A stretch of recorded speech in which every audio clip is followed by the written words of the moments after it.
I stood up for myself, Dan. I had some beef. That's with pretty a big Russian for you to guy. do. It was a cross-eyed Russian pirate. A I don't know if he was a cross-eyed pirate. Russian pirate. He was seriously cross-eyed, like, but his eyes were in like opposite directions. Jesse, seeing as this is our slowly turned into our unofficial Fate cast, I do have an important announcement that needs to be made. Okay, I'm excited for this. Henry. And oh, he's gonna disappear though, isn't he? Oh no, he'll stay. Uh, after many years in the service, I am gonna retire from Fate Grand Order. I can't continue any longer. Oh wow, that's a big. I thought you were gonna just announce Henry as like a new servant or something. You're done with Fate Go then? I can't play it anymore. Just because of like the internet access that you might have in the future, or No, because no, you it just has are nothing. done It has with no. There's no real issues. It's entirely because the power creep in that game has gotten too much. It's gone too far. Wow, in that that's crazy for you to say. I've played that game from the beginning, and so I have every servant. Like I have everything. Mm-hmm. But there's only like 5 that you can legitimately will ever use. They beat all content without any trouble at all. And it's just it's so disheartening that it's like, oh, here's this cool servant that I'm never gonna use because this is the good one. Maybe you just need to self-inflict some rules, kind of like a Nuzlocke run, like with Pokemon. He's broken. Yeah. The problem is, Jesse, you know me with games, and I have a serious problem of like optimization.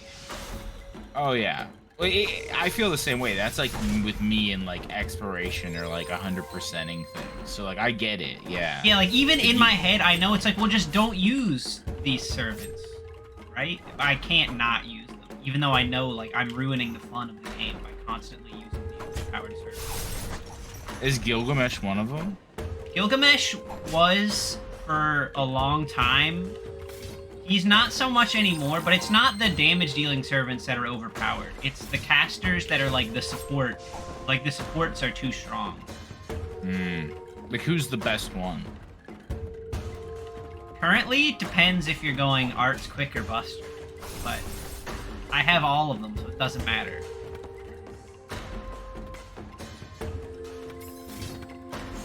It's just like I can't play it anymore though because of this. Like it's over. The dream is dead. That's a bummer. Is there some sort of stats you can like give us? Like what is your current like total playtime of Fate Go?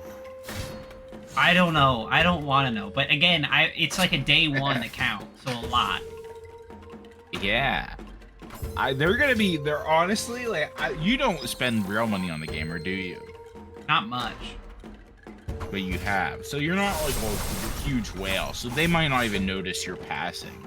No, like it will be important that like the people. I'll tell you who's gonna notice, Jesse.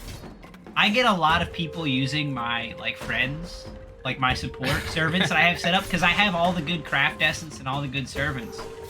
Yeah. But all of those people who are my friends are suddenly gonna be like, what the fuck? Like he was carrying my team and now he's dead. Yeah. Wow. You're really letting some people down, man. Yeah, I feel bad about it, but I've got no choice. Here's what I can tell you about Fate Go. I feel like I've said like my piece on it to you before, but like just generally, it's a cool idea, and I want to get into it. It's just like there are some things that like it seemed like to me, and I didn't even make it very far, so I can't even imagine like the full spectrum of this. But like just damage sponge enemies and like man. But that's why it makes you use the strong servants because they want you to have to pull like the gotcha. So it's like, oh, you need this new strong servant and it works. But then it doesn't let me use the people who I want. So it generally though, the more rare the servant, the better they are. Yeah, 5-star servants are the best. It's very difficult to use a 4-star sometimes, but like the 3 stars, it's never gonna be. So like you can't ever just like swing a team with like Dr. Jekyll and Mr. Hyde, you know? if some people, again, I'm sure you can, and people who are like, that's their favorite, will like, no, you just have to do this very specific build, but it'll take you so much longer than me with just like, you know, Jalter and some like Buster crit support, and then everything just dies in one hit anyway.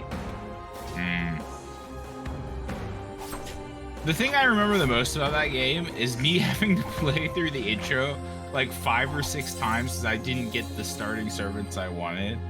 You did pretty good there for a first one in a long time. But I wanted Hercules, and so I had to play it like 4 or 5 times through the intro, and then summon my servants just to get Hercules. And never played the game. Yeah, and then didn't really even play the game.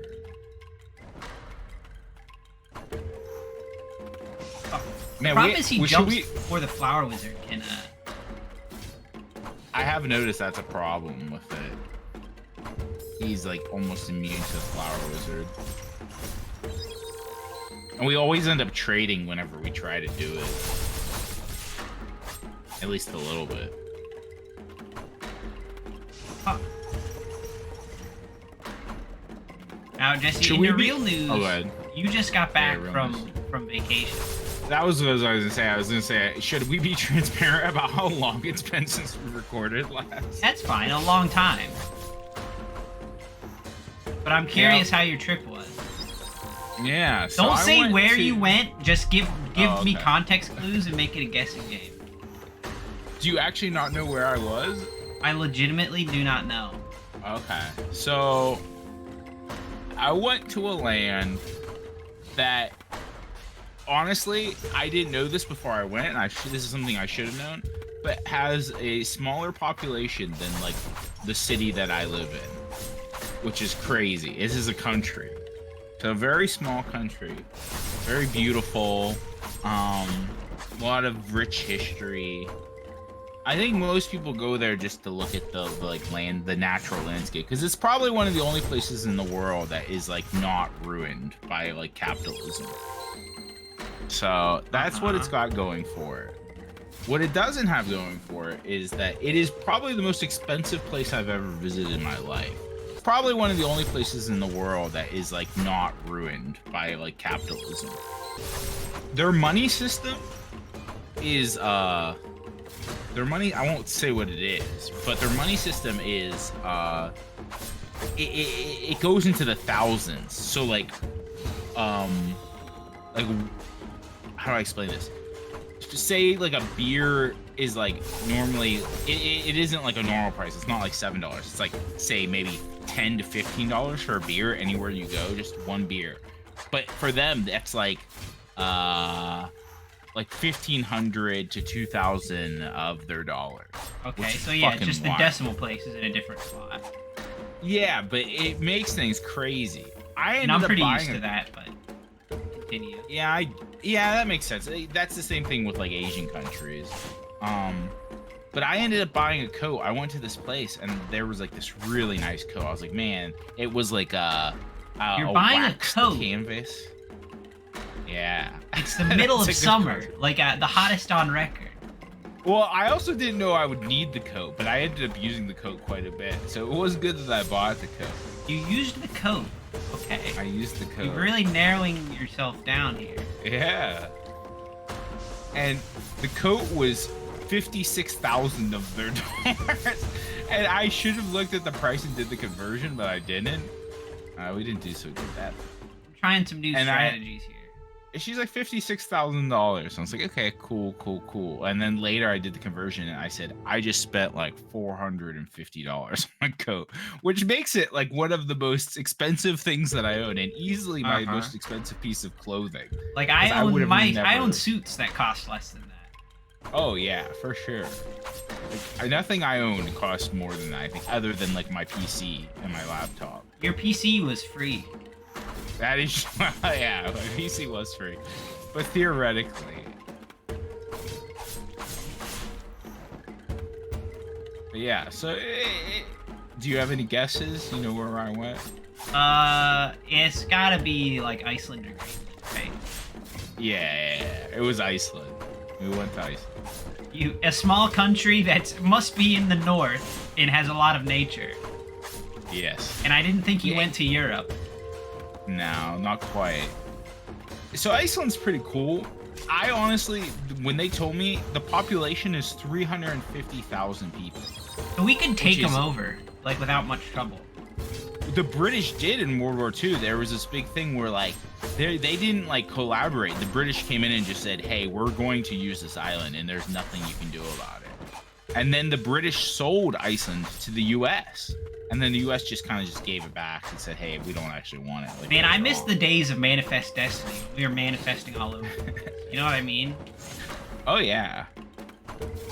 I mean, that's just what the Icelanders can't even, like, they can't even, like, bring shade on that, because, like, that's what they were all about back in the day.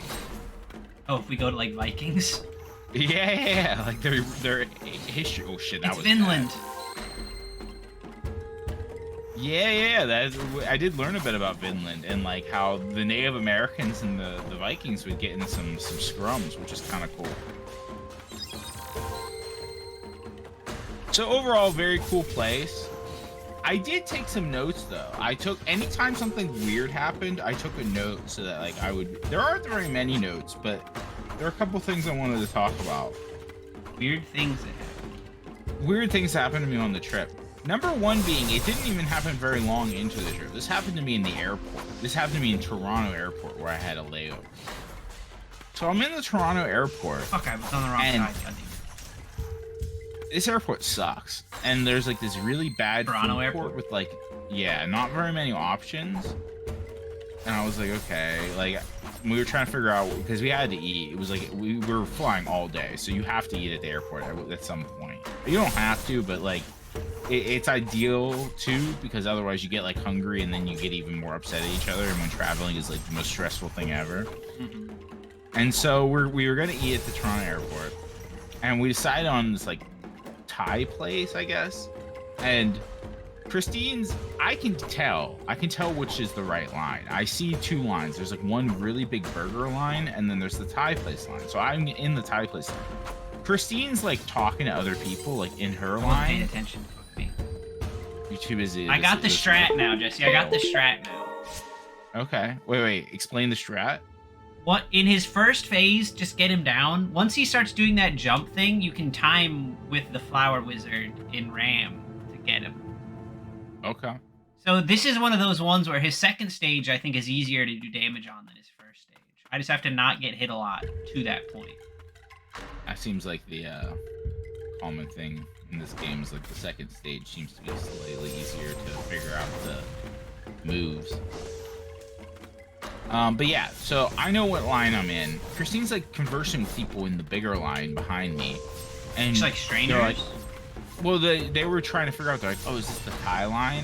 And then they were like, yeah, this is the line for the Thai. And so Christine yells at me. She goes, Jesse, come back here. This is the right line. I was like, okay, fine. I went back. One of those times where like you don't think that person's right, but you also don't want to get into it. So yeah, like, exactly. Yeah. I was like, okay, whatever. So I go back.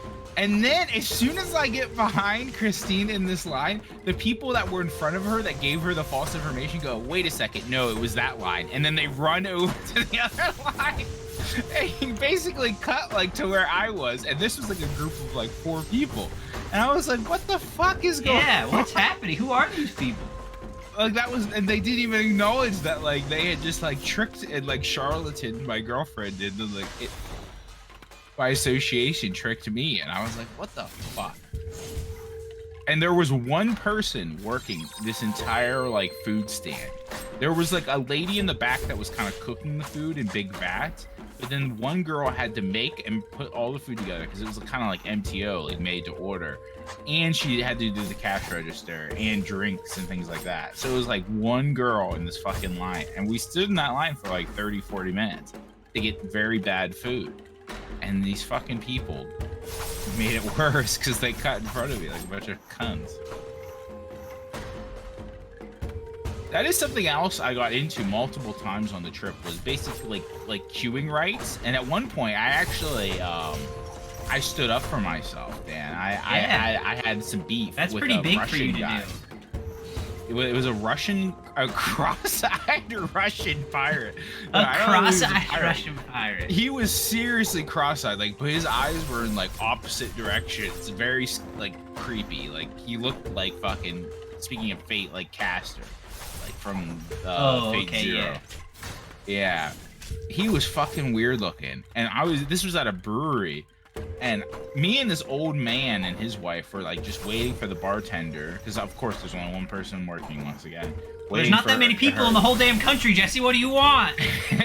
That's fair. We're waiting to get her attention, and then he just runs up to the bar with him and his girlfriend. He's like, oh, like, let's try some things. And at first, I thought he was with the old man. Yeah, he was asking for, like, little samples and stuff, which I'm not against, but it's just like, man, just fucking wait in line. And I thought he was with the old man at first, but then it became very apparent that he wasn't, because he was a fucking weird Russian man. Cross-eyed Russian pirates travel alone. I did know he was cross-eyed until he turned around. And so basically, I was making... That'd be wild if you knew before. Like he kind of stumbled over.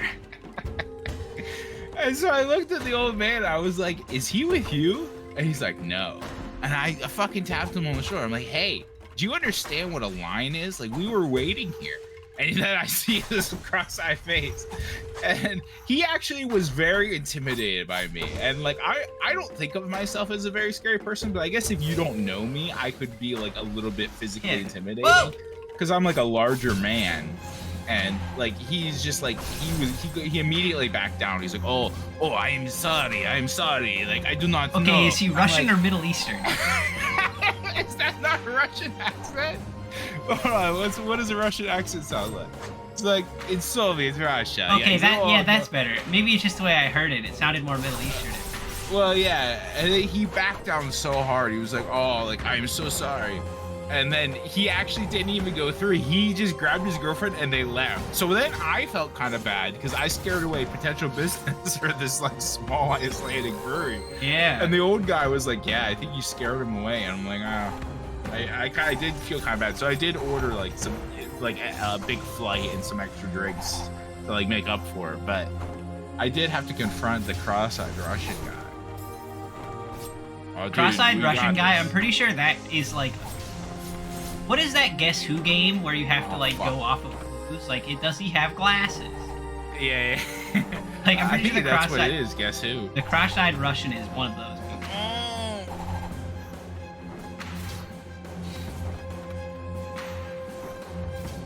This is stressful here.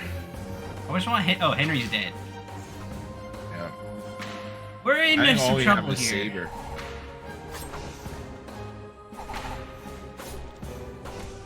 Oh. Yeah, that's fine. As long as, yeah, you just push him on.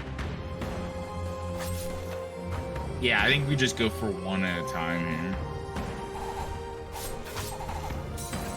Ah, you motherfucker. It hurt me.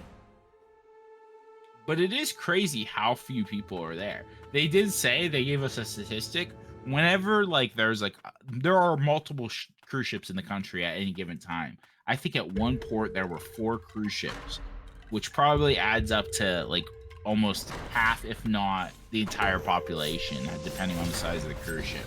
So like there are more tourists in Iceland at any given time than Icelanders. So again, like you could just like raise a rebellion as like the tourists, like on your ship. They don't really have a military, but they are part of NATO, and the U.S. is like a big, like, we kind of protect them like we do. But you're also part of NATO, so like, what are they gonna do? Oh, I'd be like an unsanctioned like U.S. like insurgent or something at that point. You're gonna have to wait until I don't think Sleepy Joe has your back. You gotta wait till someone crazier gets in office that might like get on board with your plan. Well, that could be the big...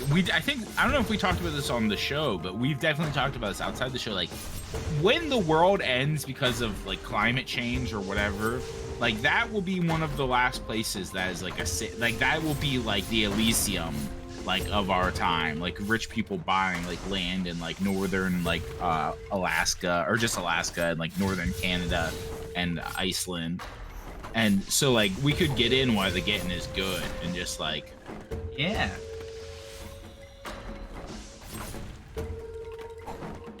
Land is very expensive there. Like a house, there were some, you know how sometimes you see those places that are like big. He's actually really good for these guys. Yeah, wow. That works pretty well. There was like one of those like real estate places, and I think like just a really small, like 1 room, small little baby house, probably like 400,000 US dollars, which is crazy. I mean, houses is pretty expensive in the United States. I mean, that is true. But the issue is that everybody lives on the coast. They live in all these like small coastal towns, except for Reykjavik, which is kind of like a medium-sized city, I guess. Isn't that the only city? It's the only like. That's the only one I've ever heard of. Well, yeah, it is the only one that resembles like a normal city. Like everything else is like there's like 20 like houses that were put together from like a catalog, and like that's it. There's like a fishing. There's always a fishing, like a dock with like a big fishing warehouse that smells really bad. Oh, heal. Trying, man. Well, I thought you were going in. I thought you were getting greedy there. Jump on me, bitch. Coward. Nope. I underestimated how far I'd go. I also heard tell of a bad hot dog. Yeah, so that is one of the things they're known for. I didn't do like big research, but I did like minor research. Like what to do in Iceland? Like what is like the thing like to do and eat and see? And this actually is a bigger story, because there was something that happened before the hot dog that was fairly traumatizing. More traumatizing than a bad hot dog? More traumatizing, but maybe not to you. This seems like something maybe you would be into, which is like, I'm worried you're gonna be like, oh, that wasn't that bad. But have you ever had fermented shark? Fucking cunts. Fermented shark? I've never even heard of that. Yeah, so that is something that was on everybody's list. Like that is traditional, like Icelandic cuisine is like. Traditional doesn't always mean good though. Oh no! I expected it to be bad. I did not expect it to be good. And so we were at this like little like market thing, and there was this lady that was giving out like dried fish samples, which is fine. Dried fish is fine, like dried herring or whatever, it was fine. And then there were these little fucking like gray cubes that smelled like death. And she's like, "Oh, this is fermented shark. Like, take a little piece." And so we all did it, except for my girlfriend's mom. We all took a piece of fermented. Christine had some? Yeah, Christine even had some. That's bold. Well, the thing is that I learned this later, but I kind of also learned this in the moment. Somebody told me this later after the fact, but they're like, do not chew it more than 3 times. If you chew it more than 3 times, you should just kill yourself. That just means it's bad food, doesn't it? So Christine, I think, took a single bite, and then she just went, ugh! And like, she did swallow it. She didn't spit it out, to her credit. I took two or 3 bites, and I was like, okay, this needs to be out of my mouth. But the taste persisted. It was so fucking powerful. It was like this. I think they cure it with like lye or something like that. So it was just like fucking the grossest like fish with like weird acid soap flavors. Like it was fucking disgusting. And so I think that's their ploy, is that they give out their fermented shark, because they sell other things like candy bars, and then we have to buy a candy bar to like rinse the flavor of the fermented shark out of our fucking mouth. That's how they get you. I forgot I have nobody that power. actually buys it. What just happened? Oh, we forgot about that. Yeah.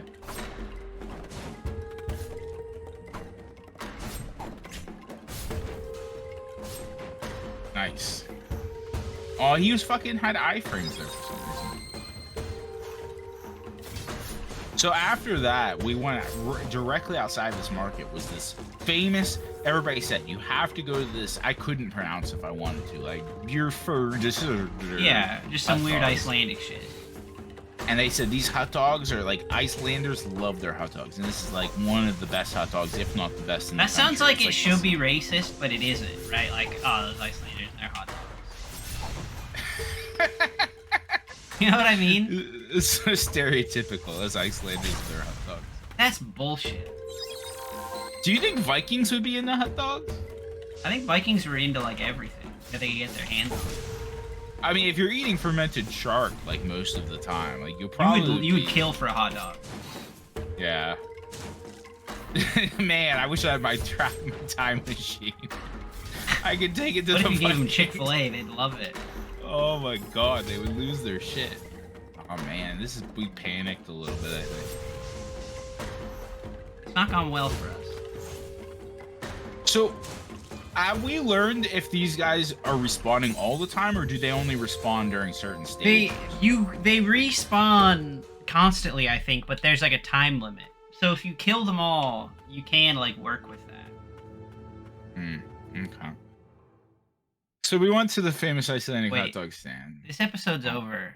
Wait, you can't just stop the Icelandic hot dog story. I can. And what's your favorite hot dog? That I've ever had. No, that you haven't had, dumbass. Like, what would that mean? Give me your favorite hot dog that you've never had. Well, like the hot dog of my dreams that like I've dreamed The about. hot dog of your dreams? Yeah, like I fantasize like maybe one day I'll get a chance to have this hot dog. Because there's one like that has like gold and lobster on it and shit. Answer the damn question, Jesse. I don't care. It's not that real.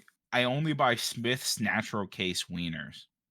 That is the only hot dog I will buy with my money.